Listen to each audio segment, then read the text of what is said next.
Всего работников у нас 70 работников. 70 работников. На основании коллективного договора мы своим работникам предусматриваем большие льготы. Так, 50% льготы на услугу пилорами и техники, на строительство домов, бесплатное горячее питание во время отела, раздоя, во время посева, во время спашки, во время уборки, бесплатное санаторно-курортное лечение.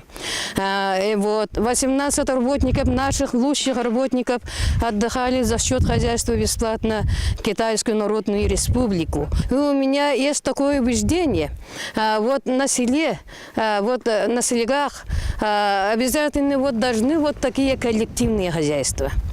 Коллективным способом работает это лучше.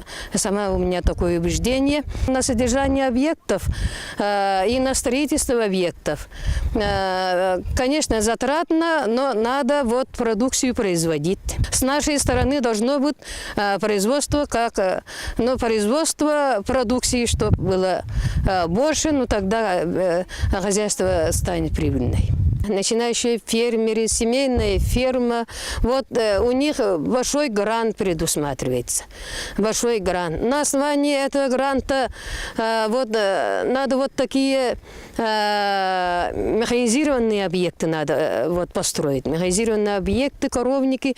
Поэтому у нас 21 век должно быть механизирован. Тогда молодежь пойдет.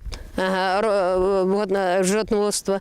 У нас из 70 работников 24% работников до 30 лет. Хорошие условия труда надо, хорошие условия труда и оплата труда. Все.